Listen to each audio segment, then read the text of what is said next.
Jim, it's great having you back. I hope you're fine today. I am fine. I'm as fine as I can be. It's hard to go anywhere. Cannot travel, but otherwise I'm fine. Yeah, same here, same here. So yeah, we're still, since the last time we talked, we're since in the Corona pandemic crisis. So did the Corona crisis change your behavior on investments? Did anything change in your attitude? Well, just that, the panic, the epidemic has driven some things down a lot, like travel, tourism, airlines, transportation. So those things I hope have presented opportunities. I've certainly been buying airlines and entertainment stocks and tourism stocks. So I hope I get it right.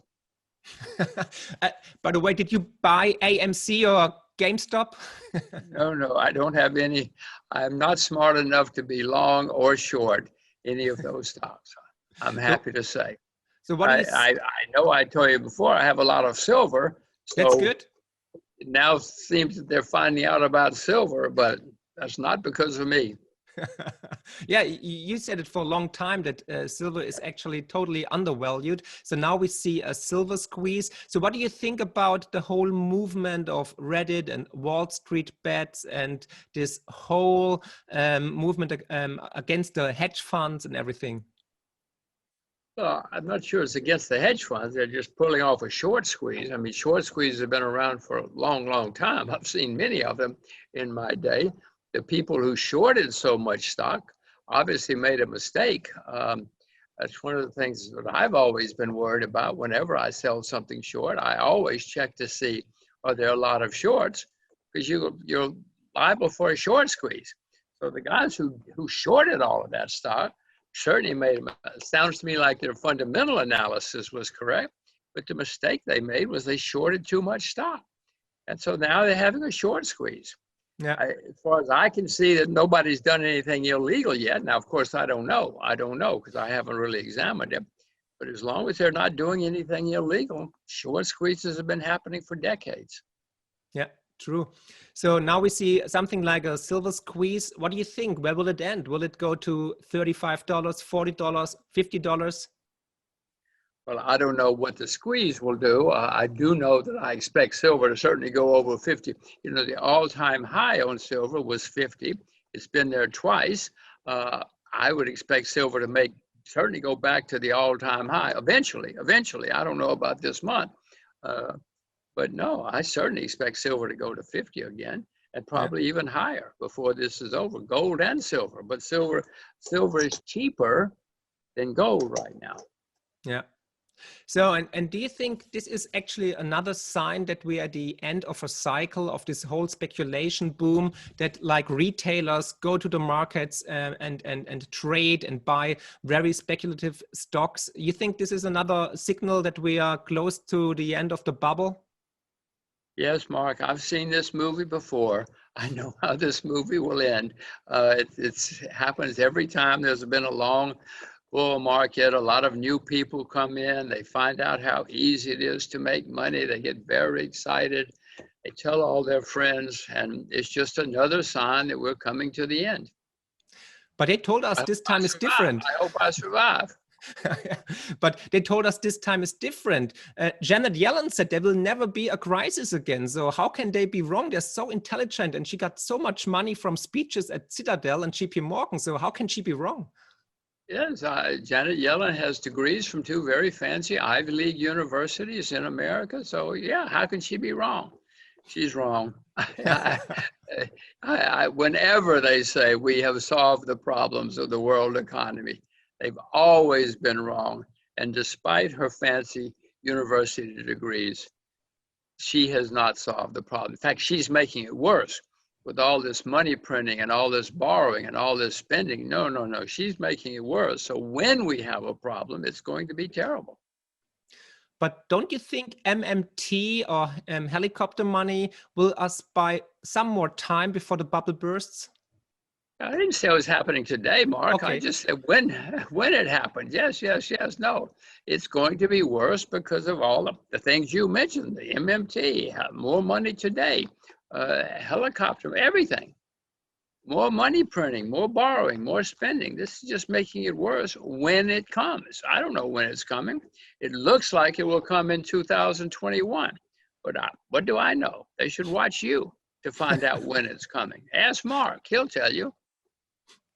Yeah, that's true. So we see all this money printing. We see all these desperate moves from the central banks, from politicians to keep the crisis low and keep the wheel spinning. So all this money printing will definitely lead to inflation. What do you think? Will we see inflation, deflation? There's a big battle going on between these two things. What do you expect? Well, we will probably have some of both. We've already had some deflation because of the epidemic. You know, everything closed down, so the price of oil collapsed. For instance, the price of many things collapsed because there was no demand. People were all closed down everywhere. Historically, when you print staggering amounts of money, it has always led to inflation. Maybe Janet Yellen is right. Maybe it's different this time, but we'll see. But I do know that historically, the more money you print and the more money you borrow and spend, the worse it comes in the end. Yeah. So most of my listeners are in Europe. So what's your outlook for Europe? Well, I expect the US dollar to be a strong currency. I own a lot now. And I expect that because when the crisis comes, people are going to look for a safe haven. The euro is not looking like a safe haven. I mean, with all the things that are going on in Europe, people will be and are more and more worried about the euro. And I suspect that will continue. I mean, the US dollar is a terribly, terribly flawed currency. We have serious problems, the largest debtor nation in the history of the world. But historically, people think it's a safe haven, and as problems get worse in Europe, more and more people will get worried about the euro. No, I own US dollars mainly. All right. But when do you expect inflation? Then paper money is actually a bad store of value. So what's the strategy behind this? If you own paper money, inflation eats all your money away. Well, inflation is already happening in some countries. India, which is the second largest country in the world, got impressive food inflation developing. That's happened. China, same thing. You're starting to see the prices go up of a lot of things, not just silver and gold. Oil, the price of oil is almost doubled. I mean, from very low level, but it's almost doubled in the last year. So yes, prices are starting to go up. They haven't worked their way through to most people's spending yet, except food. Food is getting there. It'll get there. So is there any country you're excited about or any region in the world where you say there's an opportunity for the next couple of years? Where would you invest?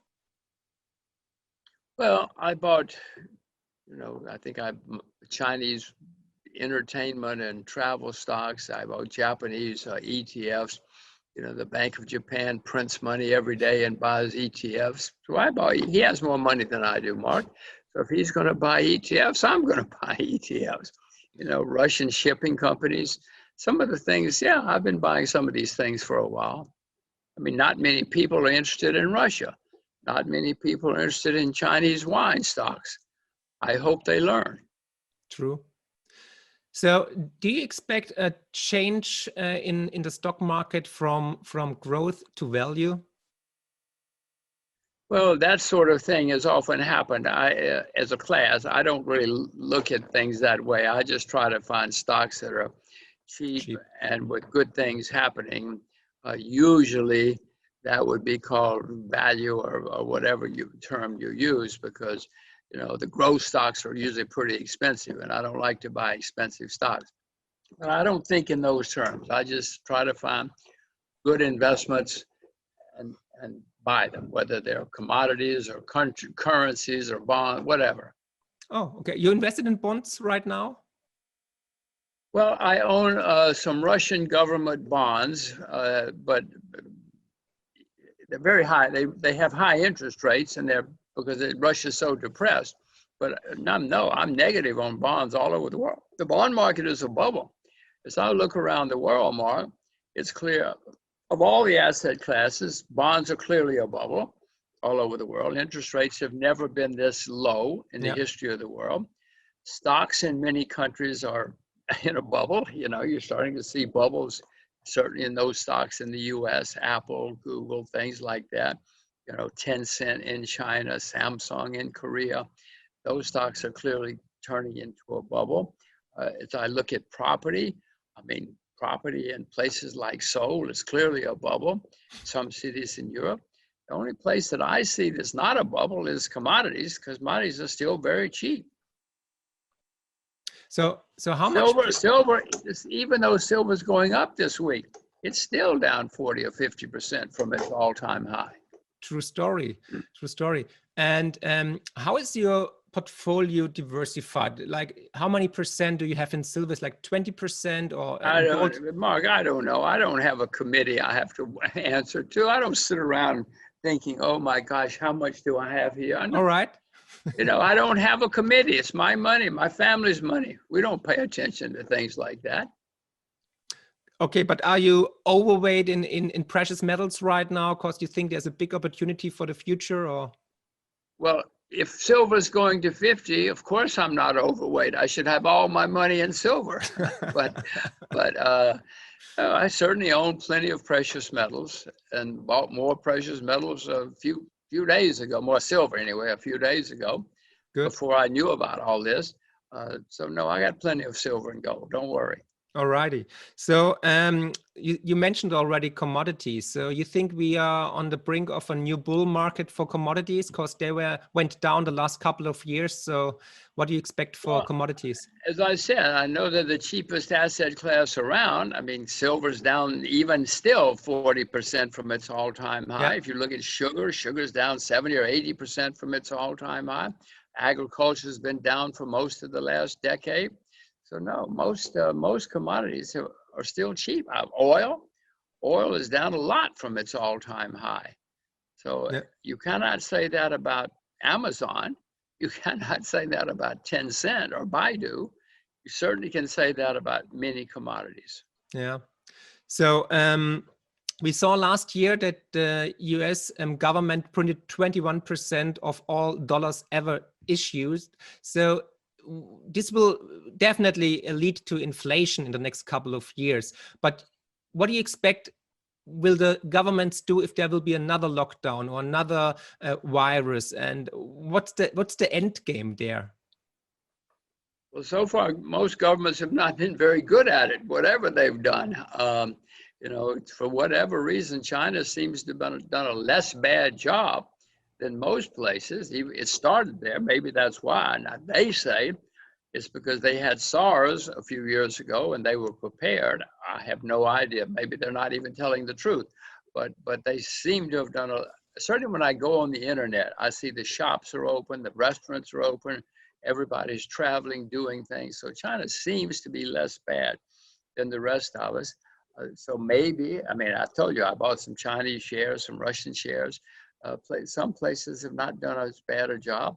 I'm an American citizen. America has not done a good job at all. I mean, in March of last year, the epidemic had been going on for 2 months. America didn't even have test kits.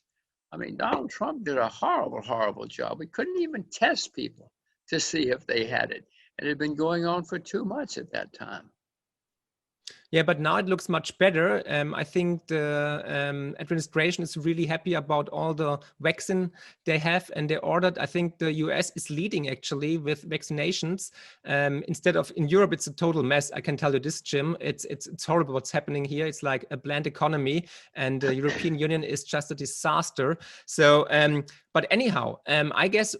It won't change that they print money. The new administration will print even more money than the old administration. So there is actually no solution in the whole thing, isn't there? Well, the people around Mr. Biden, including Janet Yellen and the others, have a whole long history of printing money, borrowing money, and spending money. They love it. They've done it all their lives, including Mr. Biden. So yes, they are going to probably be worse especially if the economy doesn't get better, they're probably going to be worse than Mr. Trump was, because that's what they know. If Yeah. you ask Mrs. Yellen, she said, don't worry, we can solve the problem. We'll just print some money and borrow some money and spend some money. She doesn't care about my kids. I mean, it's a good time to be old, Mark, because we get the benefit of all this. It's a terrible time to be a young American, because you're going to, in a few years, somebody's going to say, look at all this debt. What is this? Being a young American is not good in 2022, 2025. Yeah, that's actually very sad to hear, but I think you're actually right. And this is, it's just horrible. If you would be an advisor for the government, what would you recommend? The U.S. government, well, I would stop printing money. I would stop borrowing money. I would show them some history to see that, listen, the world has had problems before. It's not good. It's not good, but sometimes the cure can be worse than the disease. So yes, we're going to have a horrible 6 months, a horrible year or two, but a horrible year or two is better than a horrible decade or two or three. And what they're doing is setting us up for a horrible decade or two or three. In the early 1990s, Scandinavia had this problem, and they didn't do anything. They just let the economy have trouble. It was terrible for a year or two, but then since then, they've done a very, very good job. I mean, until the epidemic, Japan in the early 1990s said, no, we're going to save everybody. Well, Japan has had 3 lost decades. Scandinavia has done very well. They took the pain, they had the problem for a year or two, and then things have been much better. Japan is still talking about 3 lost decades. That's not, history shows that's not the way to do it. Yeah. In the early 1920s, America had this problem. In America, they balanced the budget, they raised interest rates. Things were terrible for a year or two. But then the 1920s became America's best economic decade. So what do you think? Do the politicians have bad advisors and consultants, or they're not brave enough to take the right steps? Or, of course, they want to get reelected, of course. But what's the problem? Why don't they get the medicine and get it right? Mark, because yes, if you went in and told them and explained them and showed them history, the next week they would be getting calls from all over the state saying, "Oh, save me, save me, save me." And they would say, oh, we must do something. They don't think about the history and reality. They think about the next election. And they think about who's on the phone begging to be helped. So actually, we need a total change of the system, don't we? Well, democracy is certainly the least bad system, we think, at least so far, it's the least bad system. I will say the Chinese recently have done a very good job. It's very hard. You have to do a lot of work and be very, very smart to become head of the Chinese government. So their system has been good. I don't know about this guy, but the last 2 or 3, Deng Xiaoping and the rest of them, they spent their whole lives working, proving, doing good results, and then coming head of China. I don't know if that's still what's going on in China, but anyway, so far, democracy has been the least bad system. That didn't mean it's good. Democracy has led to many failures and problems throughout history. It's an evolution. I guess it won't be the last system we have. So we will see what the future brings. So talk about another investment. What do you think about real estate? Are you invested in real estate? Would you buy? Well, Mark, where? I mean, get out a map. It's a gigantic country. Yes, I would buy agricultural land in China.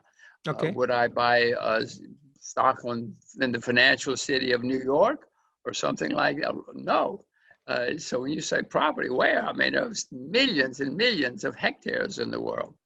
Some will be great. So anything to do with agriculture or agricultural areas is probably going to be a good thing to buy in the next decade or two. Okay. And we talked about the debts all around the world. They are getting higher and higher every day, actually. So how will the governments pay back the debts? Will there be inflation? Will there be taxes? Will there be taxes on land or real estate? So what do you expect? What's your take on this? Well, Mark, throughout history, you just said it. The ways that they've solved the debt is they've inflated it away, or tried to tax it away, or defaulted. Defaults eventually come, but it'll take a while. In the 20s, United Kingdom, Britain was the richest, most powerful country in the world. There was no number two. But 50 years later, only 50 years later, they went from being the single top to bankrupt. IMF had to fly into London and bail them out. So, I mean, it can happen. It does happen. But this is history. It's always happened. It's always happened that the number one country has not lasted more than 100, 150 years. And America's already heading that way. So will we default, or will we inflate it away? Of both? Probably some of both. Oh, and so then we'll try to raise taxes as well. So you expect the US to default one day? Well, it depends on how you define default. In Russia, they're still paying their debts, but the money's not worth anything. Yeah. So let's talk about the US dollar. You think the US dollar will stay as the main currency in the world, the leading currency, or will there be another country coming up, like perhaps China? History shows that no international currencies lasted more than 100 years or so. The US is coming to the end of that.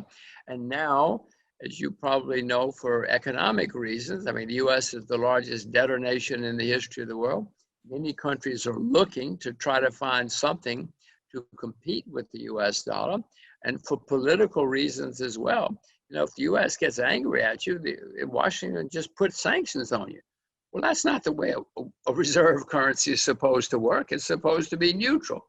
Washington is a neutral if they don't like you. So for economic reasons and political reasons, people are starting to look for something to compete with the US dollar. And yes, I mean, I don't like saying this. I'm an American citizen, Mark, but yes, I can see it's coming to an end. Hmm. So not this week, not this week, not this year. But, take some I can time, see of the course. signs. I can see things. I own a lot of US dollars right now, but I can see what's happening. Yeah.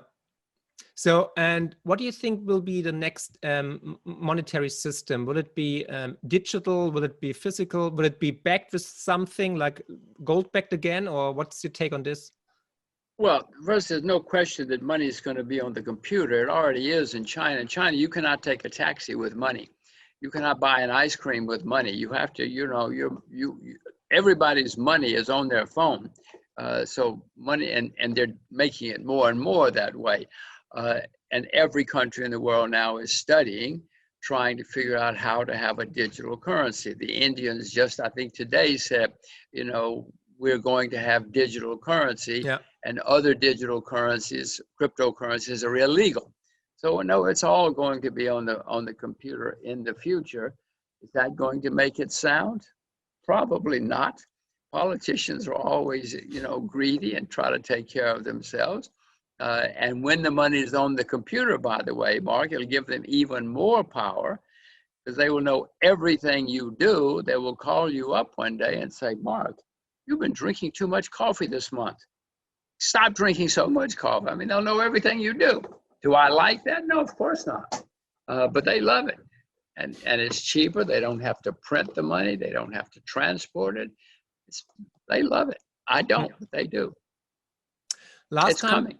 Yeah, I guess so. Last time we talked, I recommended you, or your daughter actually, to buy some Bitcoin. Did she follow my advice, or did you buy some? No, I wish I had, obviously. Bitcoin has been I certainly know plenty of people who are trading it. But I said to you, if Bitcoin becomes successful as money, governments will outlaw it. India today outlawed it. Governments do not want to lose power and control. as long as it's a trading instrument, it's like you and other people I know made a lot of money. I haven't made anything. I haven't lost any money. I didn't short it. You still can buy it. It's still very early. Trust me, next time we talk, Bitcoin will be above 100,000. So just buy a little bit. If it's out, I hope for your sake it's over 100,000. I'm skeptical, but who knows? We will see. Yeah. As I say, the Indians today outlawed it. Yeah. So, and India is one of the largest countries in the world. Yeah, but population-wise. This on one side, this is actually good for Bitcoin because they see it has potential. So that's why they outlawed it and banned it. But other countries tried the same. China tried it to ban it, but it's not working because it's a decentralized system. So right now, I guess it's too small, actually, that it's a real danger for the US or for Germany or something. But it's getting more and more popular. Like you said, you know, people looking for alternatives outside the monetary system to save their purchasing power, and inflation is coming. So they have gold, they have silver, they have commodities, they have real estate, and they perhaps have cryptocurrencies or Bitcoin. So yeah, well, it's Mark, exciting. You've made money, so fine, by all means. I don't own it. I'm not going to buy it unless something happens. I want you to make money as well, Jim. I want to make money as well too. I want to pay my bills, but as I say, if Bitcoin becomes successful as money, governments will outlaw it. Yeah. India already outlawed it. It's happening. Yeah. So, but you know, guys like Ray Dalio or Stan Druckenmiller and all the other hedge funds, Paul Tudor Jones, everybody is talking about Bitcoin and sees potential in it. You think if these guys invest and if ETFs come and big hedge funds and everything, don't you think it will be impossible to ban it because it's an instrument for the financial markets and it's implemented already in the system? Well, if that's what the Bitcoin people say, they say we're smarter than the government and there are more of us. Yeah, they are certainly smarter than the government, but the government's got the guns. The government has the tanks. You know, but by all means, Mark, if you're going to trade it, do, even if it's illegal. I'm not. Yeah, sure. Okay, good. So how do you invest in commodities? So do you invest in mining stocks or in futures?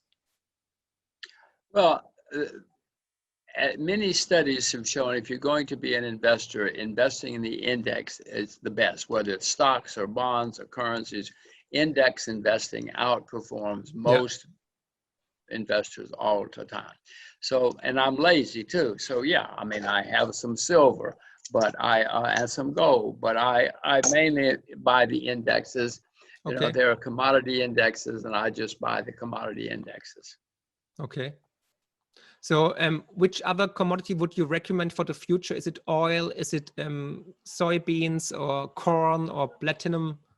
I mean, I say buy the index. That's what I'm doing. I have no idea which will be best. I own all the I own agriculture, metals, energy. I own the entire index. Yes, I suspect after several years of being in decline, commodity indexes will do well for a while. As I said, they're the cheapest asset class I can see. Yeah. So you said there will perhaps a crash this year on the stock market. At what point would you reinvest or get back into the market? Well, no, the next time we have a bear market, and I don't know when, it's going to be terrible. It's going to be the worst in my lifetime. Wow. You know, there was a lot of problems in 2008 because of too much debt. Yeah. Well, Mark, since then the debt has skyrocketed everywhere. The debts. So it's going to be much, much worse.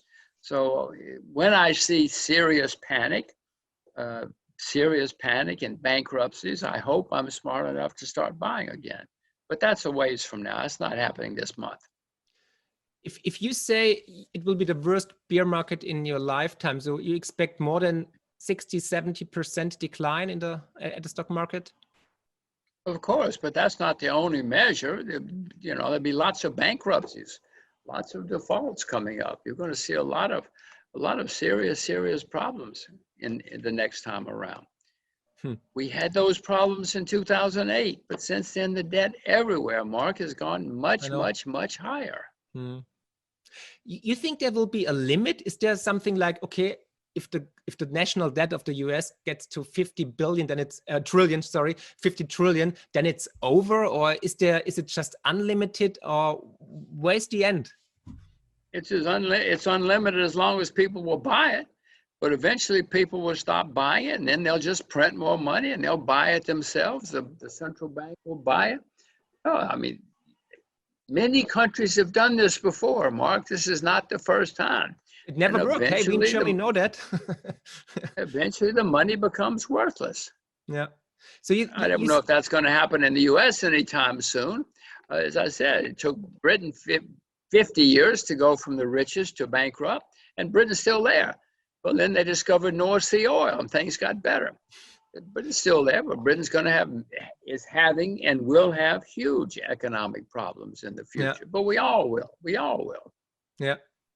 But you said the trigger point will be actually the trust in the system. So people like you and me, when we lose the trust, then this whole thing gets down.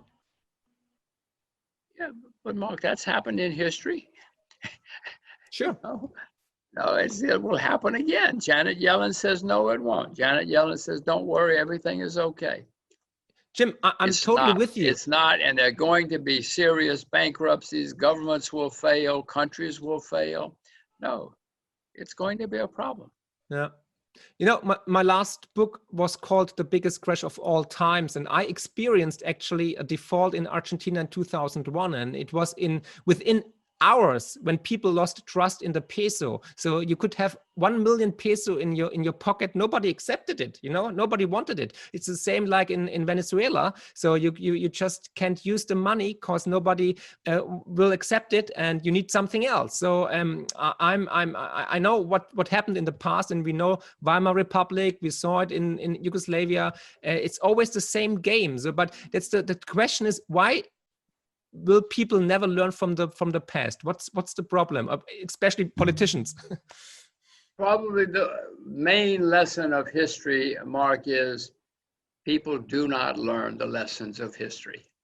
I mean, we can sit here and show them this is how it works, and they won't care. They won't believe you. They think it's different this time. They think I'm smart. Donald Trump, you know, he thinks he's smarter than history. He thinks that no matter what, don't worry, I'm smarter than history. I can take care of it. People do not learn the lessons of history. I know that history is smarter than I am. History is smarter than all of us, but many people do not learn that lesson. Yeah. Yeah, it's actually, it's about cycles. So if you invest, you look in the past, and do you look at the cycles as well? Well, of course. I mean, if you look at history, you have to look at the cycles. You have to see what's going on. If you're an investor, you have to look at, you know that there are cycles. You know, if you know that some countries are always rising, some countries are always declining. Some industries rise, some decline. No, I mean, that's life. That's life. You had a very grim outlook now for the future, but the world won't end, you know. So life goes on, and everybody wants to have a good life. So what do you expect for the next couple of years after this crisis? Will there be like the golden 20s or the golden 30s? Well, Mark, listen, I'm a very, you said grim. I keep telling you the price of silver is going to skyrocket. That's not grim. It's positive. Yeah. Are you listening? I do. Are you listening? Well, no, agriculture is going to boom. Some things are going to be very, very exciting. That's not grim. Some are going to be disasters. Yes, that's life. Yeah. That's life. By the way, what's the meaning of life for you? This is a totally different topic. I know it's nothing with money or gold or silver, but what's the meaning of life for you, for Jim Rogers? Well, I mean, I want to enjoy my life. Whatever is enjoyable, that's what for me right now, the most important thing. I have 2 daughters. You know, I thought children were a terrible waste of time and money. I was never going to have children. Well, I was wrong. Now the most important thing for me are these two daughters of mine. Cool.